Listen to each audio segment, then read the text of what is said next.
Okay, seriously? Camtasia sucks. I record this entire episode. It's perfectly okay. I mean, I got a game over, but whatever. Listen to the preview. It has no audio. I had my microphone plugged in and everything, and for some reason, it decided to default to do not record microphone. What the hell? Anyway, I'm angry, as usual, when I use Camtasia, friggin' whatever. But, anyway, we're back with MegaMari, and, finally, actually, the last time I uploaded something was January 13th. I mean, my god. But, you know, it's mainly been an issue of, you know, computer problems of finding time to upload, you know, but hopefully, I can make this series a little more active because, I don't know, I like this game and I'd like to beat it because I've actually never beat it. I don't think I've actually ever beaten the 8 bosses. So, I don't know, it's something that I want to try. But because I just got back and, I don't feel like practicing, I'm gonna go with what most people who have played this game would agree is the easiest boss in the game, Cirno. And why is she easy? Well, because people who play Touhou know that she is the strongest, except not, and I guess they like to make fun of her for that or something, I don't know. But she's an ice fairy, and when you look at her stage, it doesn't exactly look like an ice stage at first, does it? You know, you have like what looks kind of like a beach background and a bunch of grass. Not entirely an ice fairy, but as you'll see further in the stage, it does become a bit more ice stage looking.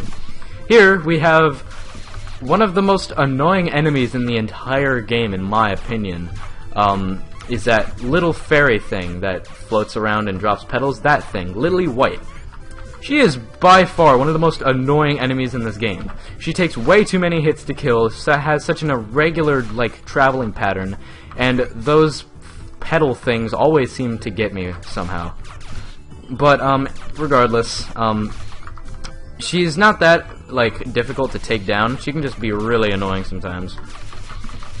And she does do a good job of making the stage a lot more hectic.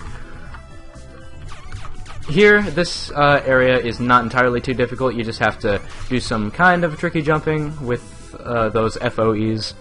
Here, it might start resembling an ice stage a bit more. The grass seems to be frosted, and I'm not entirely sure what the background is supposed to be, but it looks kind of something like an ice thing. I don't know. Maybe like a waterfall. I don't know. No. But this stage really likes Lily White for some reason. There's Lily White all over the place. Here, I tend to prefer taking the top route because, I don't know, I'm just more used to it, I guess.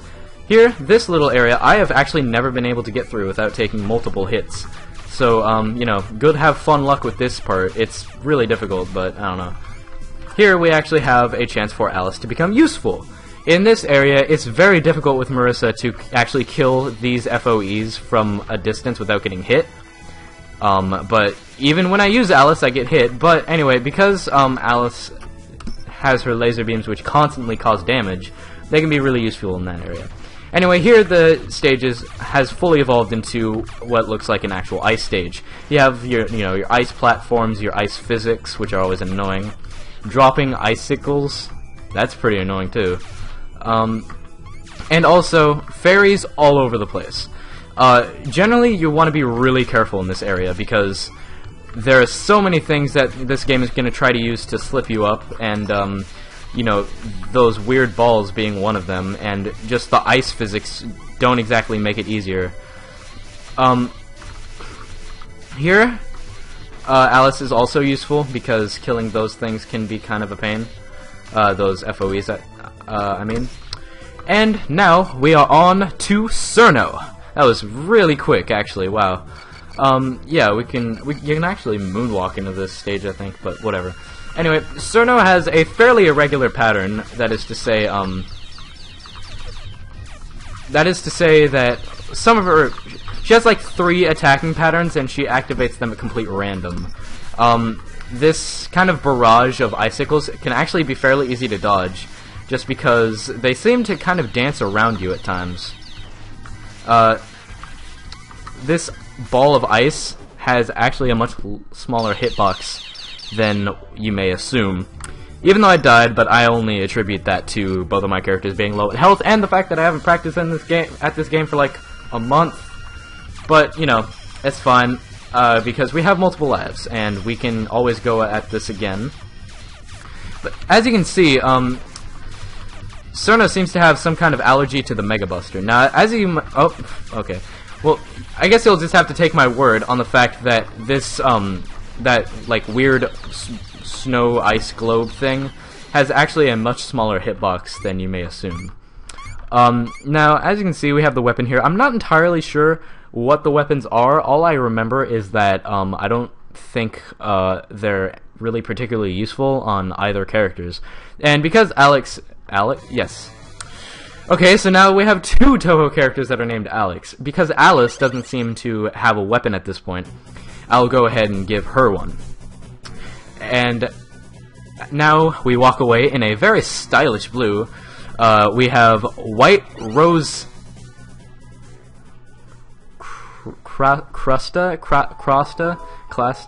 White Rose thing.